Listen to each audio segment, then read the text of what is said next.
Hey guys, how are you? This is just a quick PSA about safety. Safety, as you know, is the number one priority for not just my academy, but really any academy. So we're always talking about safety this, safety that. Just like the other class, we looked at that incident with Henry Gracie's um, legal thing that happened with him. Um, this isn't about that. This is actually about chokes and choking. So as you know, choking is a one of the means of submissions for jiu-jitsu, right?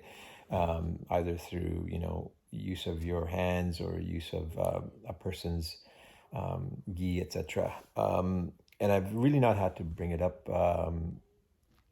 at any time up to this point, really, because we've never actually had any incidences. And in all my experiences, I don't actually see people pass out from a choke very often. I've never actually passed out, as far as I know.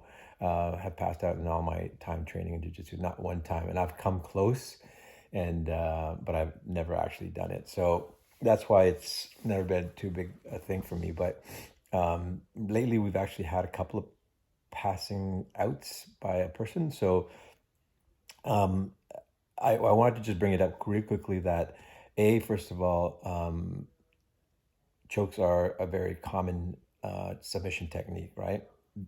B, that it is in fact a very safe submission technique, even when the combatant opponent passes out. It often is very shocking if you've seen it because it looks like it's catastrophic, when in fact it's actually not catastrophic. Long story short, it's a mechanical process that the body naturally has to shut down in certain situations. They're not dead, obviously, but it's just a very temporary situation that they usually snap out of within mere seconds.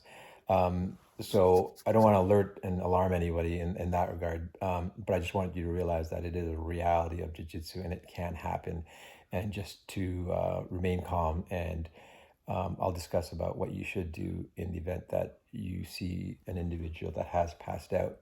Um, but what I want to address is the responsibility side of things. So um, with choking submission techniques, it's the responsibility of both individuals in the role. Okay, so it's both combatants. So if you're the choker, it's your responsibility, in plain English, to ensure that you keep your eye on your opponent. Okay, as best as you can. Sometimes it's hard to see them, but you can usually see the telltale signs of your opponent when they go limp, right? Or if they're not responding, or if the time has gone on just for a little too long, right?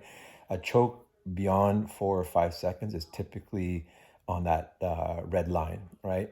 Usually people tap within the first few seconds because they just sort of know, like literally within 2 seconds. So if you've already gone to like 4 or 5 seconds, then you definitely should be looking at your opponent to see if they have in fact passed out.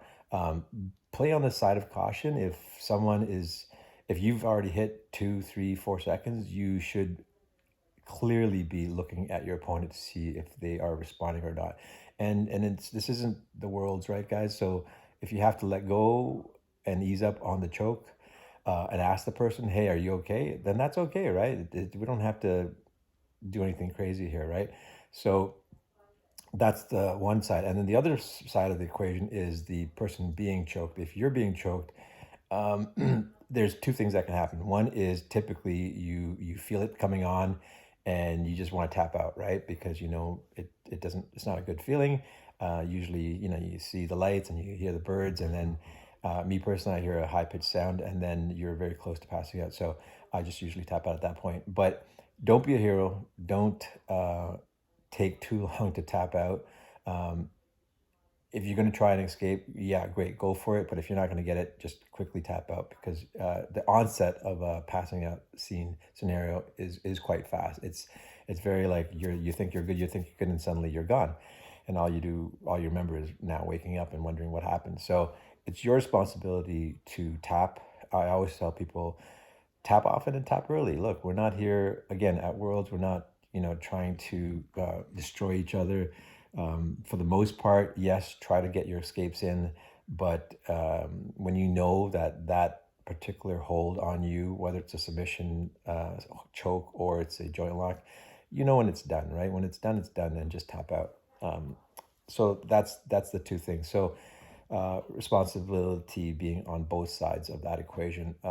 In terms of escape, in terms of the what to do response after you see someone who has passed out, um, obviously let them go and then immediately just grab their legs and raise the legs. The idea is just to get the blood as quickly as possible going back to their brain, and usually just within a brief second that person will come back to.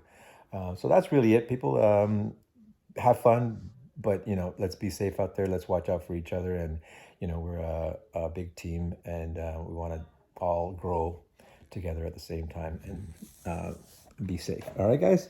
Cheers. Have a good day.